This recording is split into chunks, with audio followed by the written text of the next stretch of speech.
Alright, so next up we got an 86 Monte Carlo in for a complete color change. Somebody already painted this car not too long ago. The doors kind of stick out. This door's got the same issue. Spoiler's wrong. The rear bumper, we're missing the actual underneath support that goes in the rear bumper to hold it up, so it's the fit right here against the trunk lid is terrible. So all in all, we got a few things we need to come across and either find them or make them. So we're not going to do a complete tear down of this car. We are going to pull the doors off. We're going to fix any of that overspray that's inside the jam there. We're going to make sure everything's nice and slick and smooth. But all in all, it's just going to be kind of a straighten up all the body lines, make everything fit, and make it shine again. So. Alright, so sometimes people have asked me when we're painting something old, I always ask them if it's been painted before, it's got lacquer paint, or what kind of paint's on the car.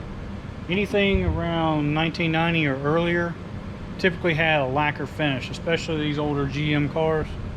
And you can't paint over lacquer. Doesn't matter how many different primers there are out there that say it's okay to prime over it. It doesn't work. Let me show you why.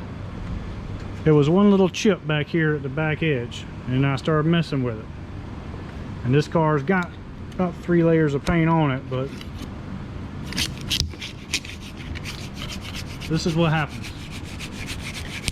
Every bit of paint that's on top of that lacquer that's still on the car comes off. And you can see that this was properly sanded and prepped.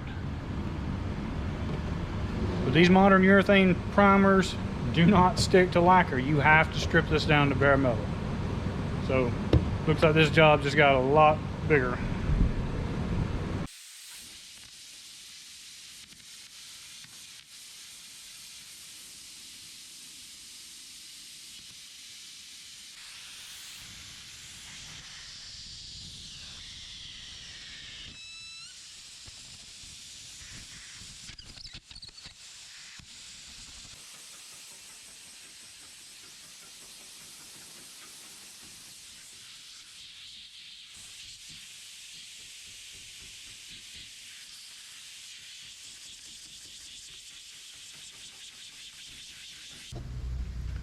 Alright, so as you can see, after a couple hours with just that razor blade and a good blower, that shit's stripped off there.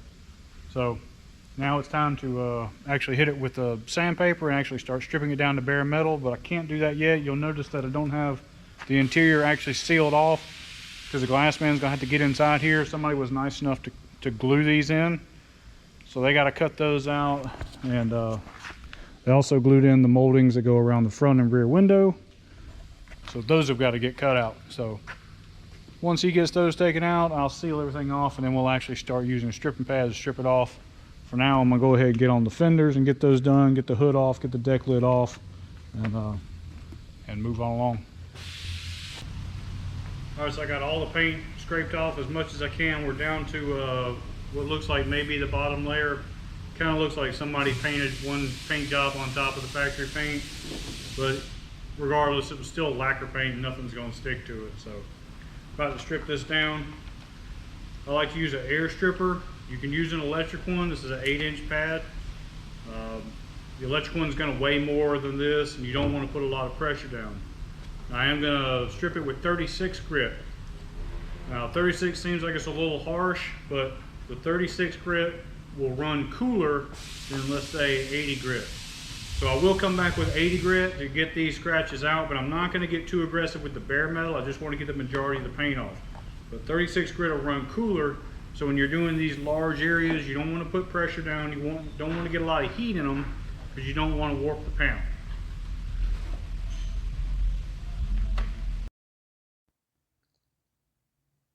Now just remember to keep moving. Don't spend a whole lot of time in one area. You can always come back and get some more off. That way you don't risk creating heat and warping the panel.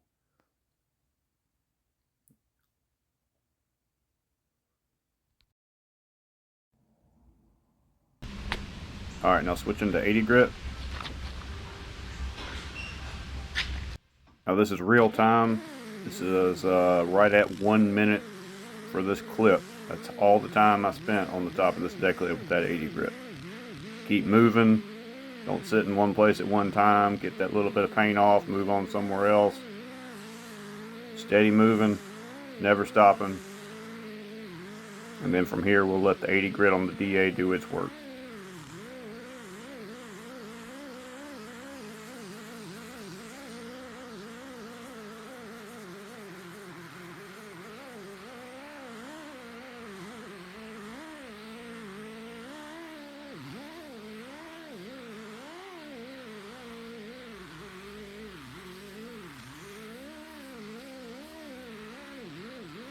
Another quick note, when you're using a big sander like this, it's like using a giant grinder, so stay away from your edges, stay away from your body lines.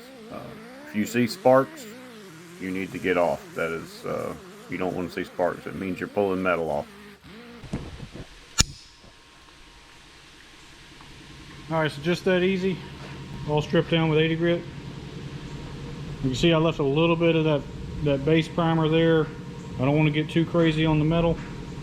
Next step's going to be 80 grit with the DA, and then we'll switch off to 180 to finish it off, and then we'll be ready for primer.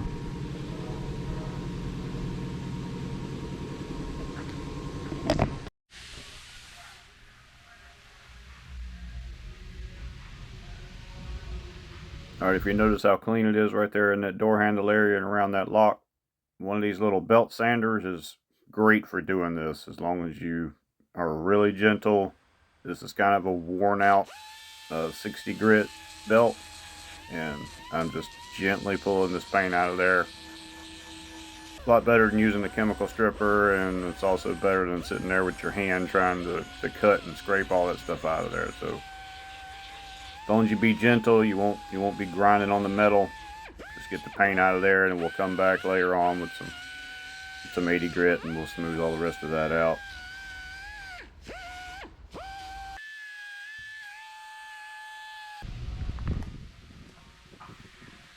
Also, you can see these doors are really clean. Thankfully, there's no rust popping out on the bottom, on the outside. I haven't gotten to the inside yet, but no rust. Hardly any dents, just a few little minor pings in it. So all in all, really nice. Should be really easy to take care of and make nice and super straight. Alright, so we got the Monte Carlo in the booth. We're ready to put some primer down.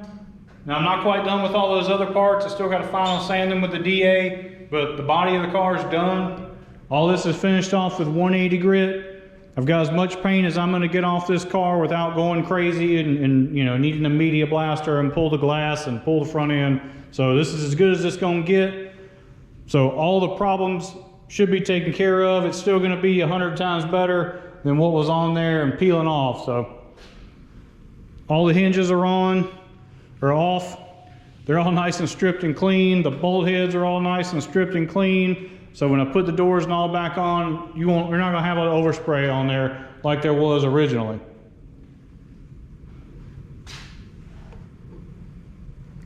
Now I'm gonna put down epoxy primer. That's my method of choice. I'm gonna put a couple coats down, and we're gonna give it about 7 to 10 days before I even sand that to do any body work. Now there is very little body work to do, depending on how well everything else fits. You know, we had some fitment issues before, so we might have to do a little panel to panel body work, but all in all, the car is really straight, very little damage. I had to knock a couple little dents out of some places. Go ahead and do all my hammer and dolly work now, because I don't want to be beating on the car after I put that fresh epoxy on it. So let's go mix up some epoxy, and then we'll get this thing coated up. Alright, so the epoxy primer I'm going to be using today is the Omni MP170. That mixes with the MP175 catalyst. Now it's typically a 2-to-1 reduction. I'm going to go 2-to-1 to a half with urethane reducer. I want this stuff to lay down nice and slick. Now one thing, when you mix this stuff up, you have to give it an induction period to let it sit. So they call for 15 minutes of induction before you go spray it on the car. So I'm gonna get this mixed up. We're gonna let it sit for 15 or 20 minutes, and then we'll put it in a gun and we'll get to spraying. Now remember to always tack everything off. Some people only use a tack rag when they go to spray paint. You need to tack it off every time you're going to spray something on there. You don't want to end up with lint and trash all in your primer. That too can help cause corrosion and problems later on in the future. So tack everything off nice and clean before you put anything on there.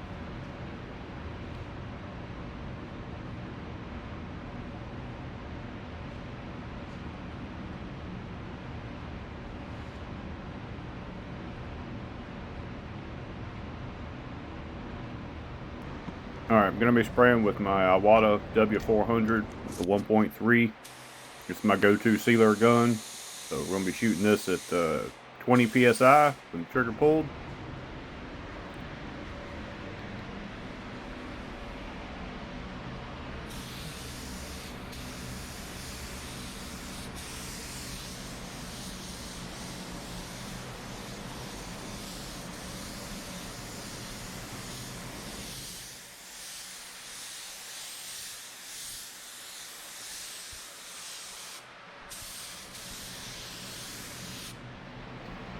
Alright, so while I'm putting this on here, let me explain to y'all why I'm priming everything before I'm doing any body work. Really, it boils down to the fact that I can't control corrosion on my own and work on everything in bare metal at one time. So we still need to fit the doors. We have a little bit of body work to do, but it's better to go ahead and prime everything, get a nice primer coat down so we can prevent any further corrosion. And once this dries out, we'll work directly on top of it, so we're not actually putting our body filler onto bare metal. Now, it's not a big deal if you're doing a small area with body filler, but if and when possible, it's better to put it on top of a primer. That's because when you're putting body filler down, you can't guarantee that you're not trapping any sort of air, or some corrosion might be going on underneath there that you can't seem to quite fully cover. Now when you're spraying primer, you're fully coating that piece, so you're getting primer down in the scratches and grooves and everywhere, so you guarantee to seal that metal up and not have any corrosion issues in the future. So this is an epoxy. It will take about 7 days to get I think we're going to have 3 coats on here. It's going to take about 7 days to fully dry to where we can actually sand and do body work on top of it. That's one of the issues where some people have a gripe about epoxy. They want to spray it on and then the next day they want to do body work. And it doesn't work that way. You have to give it time to dry. Everything's got to have time to dry no matter what kind of primer you're using. So I'll let this thing dry for at least 7 days. Check it with some sandpaper. See how well it's cured out, especially down below the top coat. And then we'll begin doing some body work.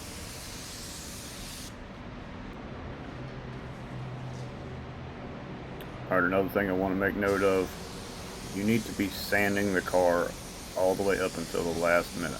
So this car I finished stripping everything one evening and got it in the booth and then masked it all off.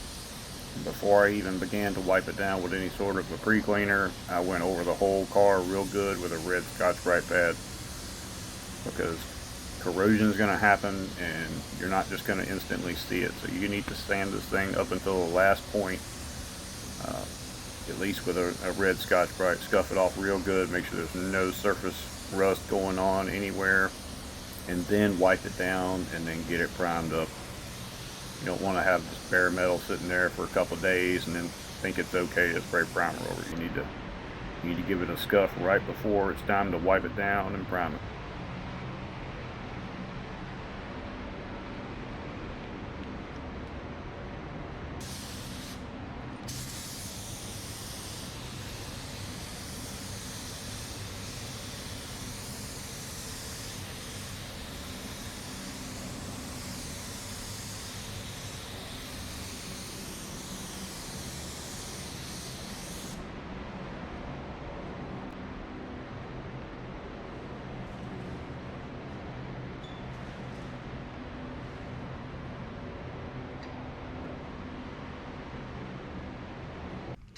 All right, so we're all primed up. I got 3 coats of that epoxy on there. Everything's nice and smooth. Not gonna have to do a whole lot of work to sand and get this thing ready for body filler. There's not a whole lot of spots that are actually damaged, so the majority of it will just get sanded, and then we're gonna poly prime everything and block it all out nice and pretty.